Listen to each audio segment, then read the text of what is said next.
বিপদসীমার উপর দিয়ে বইছে ফেনীর মুহুরী, কহুয়া ও সিলোনিয়া নদীর পানি। এতে ফুলগাজী, পরশুরাম ও ছাগলনাইয়ার শতাধিক গ্রামের লাখো মানুষ এখন পানিবন্দী। তলিয়ে গেছে রাস্তাঘাট, পুকুর ও ফসলি জমি। কিছু কিছু এলাকায় ঘরের ছাদ ও টিনের চালেও ছুঁয়েছে বন্যার পানি। এমন অবস্থায় নিরাপদ আশ্রয় খুঁজছেন এলাকার মানুষ। বন্যা পরিস্থিতির আরও অবনতির আশঙ্কা করছেন তারা। রাস্তাঘাট, বাড়িঘর সব ডুবে গেছে। আমার বয়সে এরকম ডলার দেখিনি, যে ক্ষতি হয়েছে।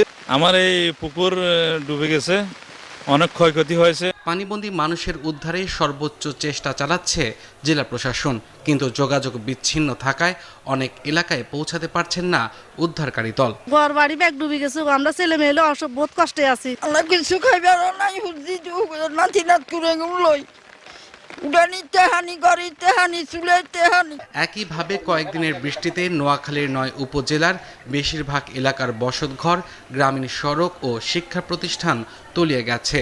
সেখানেও পানিবন্দী হয়ে দুর্ভোগে পড়েছেন লাখো মানুষ। এবছর না বন্যা সব ডুবে লেগেছে ঘর বাড়ি। রান্না বাড়া করতে পারি না, ও দোতলার উপর উদিত রাঁধি একজনের। খাল বিল রাস্তা সব কিছু ডুবে গেছে, আমাদের কাজকর্ম বন্ধ হয়ে গেছে। এই বৃষ্টি আমরা কখনো দেখিনি, যেভাবে বৃষ্টি শুরু হয়েছে সব ডোবা সন্ধি সব মুছে যেতেছে। কুমিল্লাতেও গোমতী নদীর পানি বেড়ে যাওয়ায় ভোগান্তি পড়েছে চরাঞ্চলের মানুষ। নগরীর ভাটপাড়া সহ আশপাশের নদীর চরের বাসিন্দাদের বাড়িঘর তলিয়ে গেছে। শুধু আমাদের ছেলে মেয়েদের নিয়ে খালি পরনে কাপড় চুল লইতে বাড়িয়ে গেছে। আমরা তো জানি না এখন পানি উঠবো, ঘরের মাল সামানা কিছু বাড়ি করতে পারছি না, সব পানির তলে। বৃষ্টিতে ময়মনসিংহ নগরীতে জলাবদ্ধতা দেখা দিয়েছে। থেমে থেমে বৃষ্টি হওয়ায় ভোগান্তি কমেনি এলাকার মানুষের। হবিগঞ্জ ও মৌলভীবাজারেও বন্যার পরিস্থিতি অবনতি হচ্ছে। মনু ও ধলা নদীর পানি বিভিন্ন পয়েন্টে বইছে বিপদসীমার উপর দিয়ে।